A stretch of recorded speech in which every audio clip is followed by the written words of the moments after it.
Assalamualaikum, salam sejahtera dan salam Malaysia Madani. Orang kata, tak kenal maka tak cinta. Izinkan saya memperkenalkan diri saya terlebih dahulu. Saya Abdul Rahman bin Muhammad Mustafa.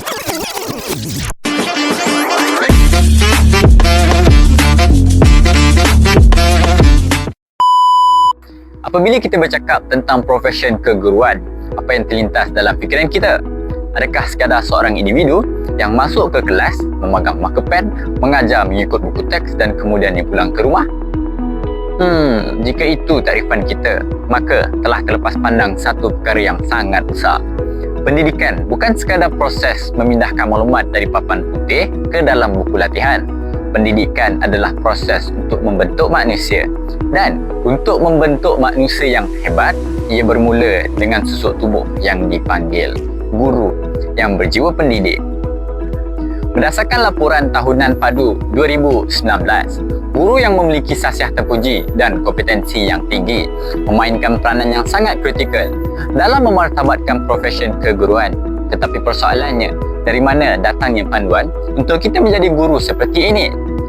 Panduannya ada dalam Pelan Pembangunan Pendidikan Malaysia PPPM 2013-2025. Pada hari ini, kita akan merungkai secara mendalam 3 elemen aspirasi murid dalam PPPM, iaitu pengetahuan, kemahiran berfikir dan kemahiran memimpin.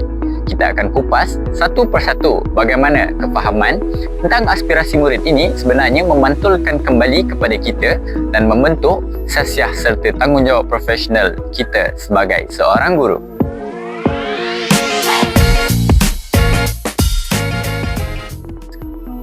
Mari kita mulakan dengan elemen yang pertama, iaitu pengetahuan. Dalam PPPM, setiap murid disasarkan untuk menguasai literasi, numerasi dan subjek-subjek teras. Ini adalah asas. Tanpa pengetahuan, murid tidak boleh pergi jauh. Tetapi, mari kita ubah sudut pandangan kita. Kalau murid perlukan pengetahuan yang luas, bermaknanya kita sebagai seorang guru. Maknanya, guru tidak boleh berhenti belajar. Kefahaman tentang perlunya murid mempunyai pengetahuan ini akan membentuk satu nilai profesional dalam diri kita, iaitu sifat pembelajar sepanjang hayat atau lifelong learner. Bayangkan situasi ini.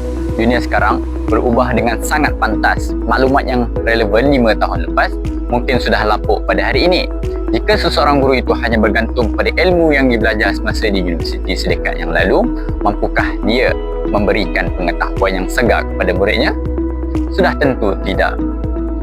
Oleh itu, apabila guru menghayati aspirasi pengetahuan, khasiatnya akan terbentuk menjadi seorang yang sentiasa dahagakan ilmu. Guru ini akan sentiasa membaca, sentiasa mencari kaedah baru dan sentiasa mahu meningkatkan kualiti dirinya. Guru yang berjiwa pendidik tahu bahawa dia tidak boleh memberi apa yang dia tidak ada. Sebagai contoh praktikal, seorang guru yang hebat tidak hanya tahu isi kandungan buku teks, dia juga tahu mengaitkan isi pelajaran dengan kaedah semasa. Dia tahu menggunakan teknologi digital untuk mencari bahan bantu mengajar yang menarik. Dia tahu bagaimana struktur kognitif murid berfungsi. Bila kita sentiasa mencari pengetahuan, kita secara automatik menjadi guru yang kompeten. Kita masuk ke kelas dengan penuh keyakinan. Kredibiliti kita meningkat di mata-mata murid. Inilah jawapan kepada persoalan mengapa pentingnya menghayati aspirasi ini, kerana ia mengangkat martabat kita dari sekadar pengajar kepada pakar rujuk di dalam bilik darjah.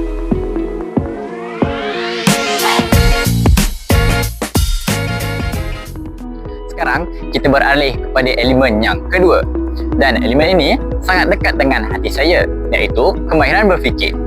PPPM menggariskan bahawa setiap murid perlu menguasai pelbagai kemahiran kognitif.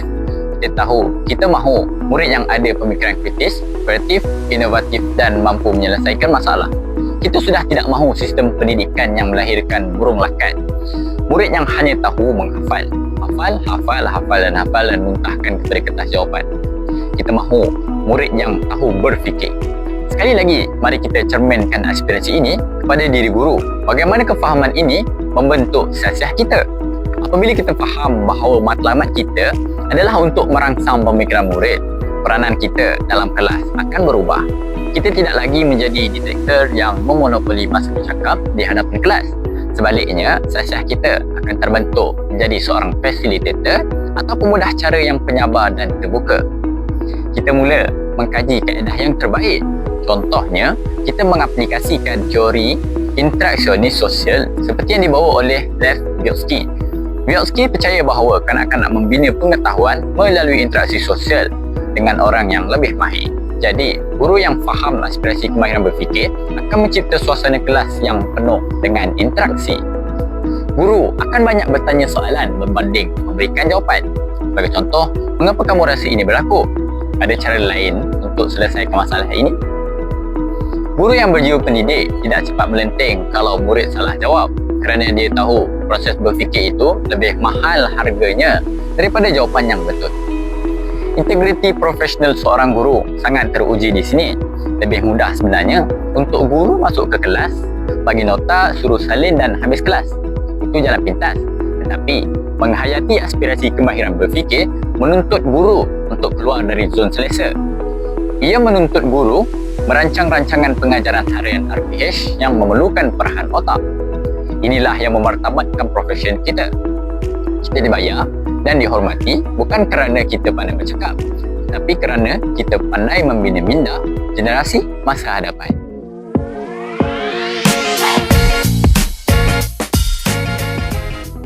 Mari kita kupas lebih mendalam tentang kemahiran berfikir ini, terutamanya apabila kita berada di era digital dan kecerdasan buatan atau AI.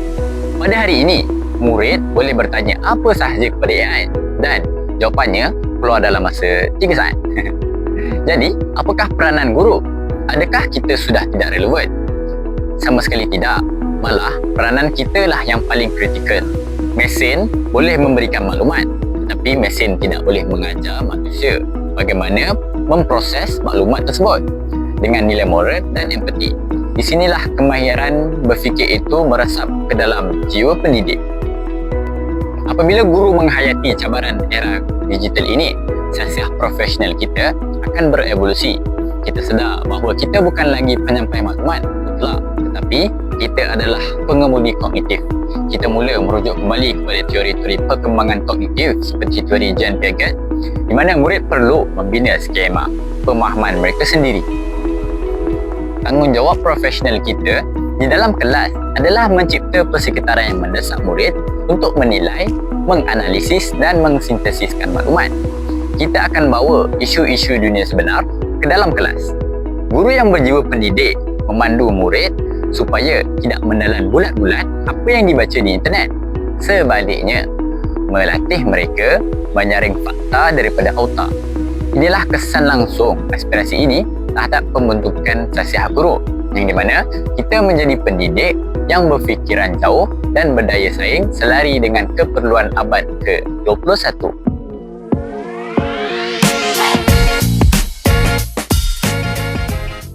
Seterusnya, kita tiba di elemen yang ketiga, iaitu kemahiran memimpin. Dalam PPPM, kita mahu memastikan setiap murid dapat mencapai potensi sepenuhnya sebagai seorang pemimpin. Pemimpin di sini bukan sekadar bermaksud menjadi ketua kelas atau pengerusi kelab. Ia mencakupi 4 dimensi, iaitu keusahawanan, berdaya tahan, kecerdasan emosi dan kemahiran berkomunikasi. Kita mahu murid yang pandai bekerja dalam pasukan dan tidak mudah putus asa apabila berhadapan dengan kegagalan. Sekarang, bagaimanakah kefahaman terhadap aspirasi ini dapat membentuk sasiah, nilai dan tanggungjawab profesional seorang guru? Ini adalah intipati kepada soalan IQ yang pertama. Bayangkan bagaimana kita mahu melahirkan murid yang berdaya tahan jika gurunya sendiri mudah berputus asa apabila berhadapan dengan kerana murid. Bagaimana kita mahu melahirkan murid yang ada kecerdasan emosi jika gurunya sendiri tidak mampu mengawal amarah dalam kelas? Oleh itu, apabila guru benar-benar memahami aspirasi kemahiran memimpin, ia secara langsung memaksa guru tersebut untuk memimpin dirinya terlebih dahulu. Ia membentuk sasiah guru sebagai seorang teladan atau role model. Nilai yang terbentuk adalah nilai integriti, empathy dan accountability. Guru yang berjiwa pendidik akan menunjukkan kepimpinan melalui tindakan. Apabila ada murid yang lemah, guru tidak akan meminggirkannya, sebaliknya membimbing. Ini menunjukkan nilai empathy. Apabila ada tugasan berkumpulan, guru menyusun strategi agar semua murid terlibat.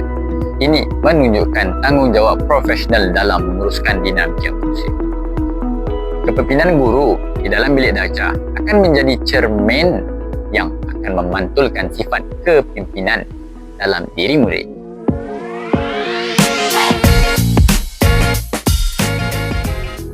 Tuan-tuan dan puan-puan, ini membawa kita kepada persoalan besar yang kedua. Mengapa guru perlu menghayati aspirasi dan hala tuju pendidikan ini dalam melaksanakan tugasan mereka untuk memartabatkan profesi keguruan? Mengapa?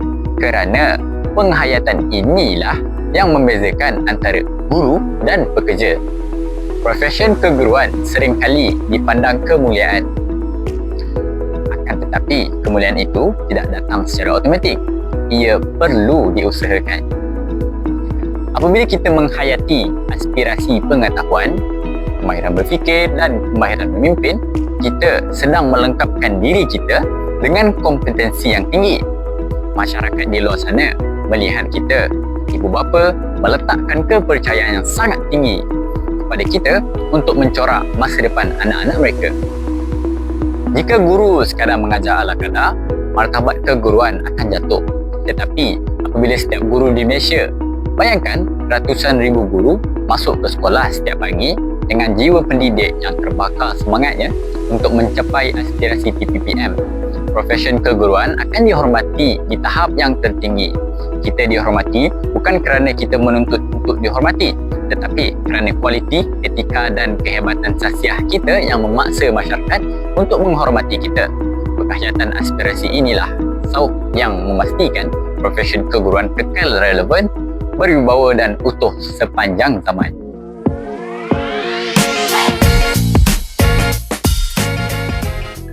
Sebagai penutup bicara, Pelan Pembangunan Pendidikan Malaysia 2013-2025 bukanlah sekadar dokumen dasar.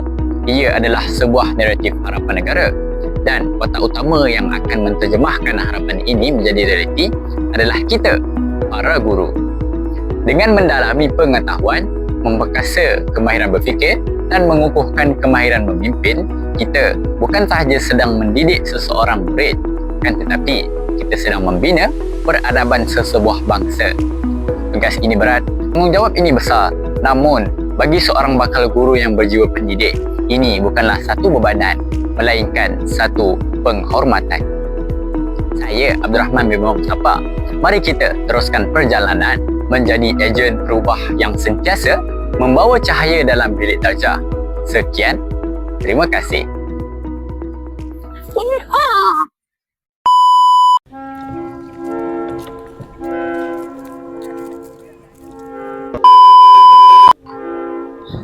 Tes. Assalamualaikum warahmatullahi wabarakatuh.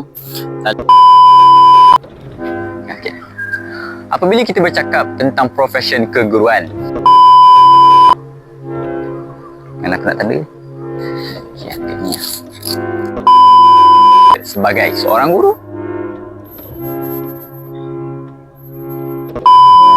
Assalamualaikum, salam Malaysia Madani, salam mana salam. Assalamualaikum. Nak tes sikit je. Kejap. Okey. Durang. hai, baru settle. Sekarang pukul. Okey. Cikgu baca skrip pun tersasun.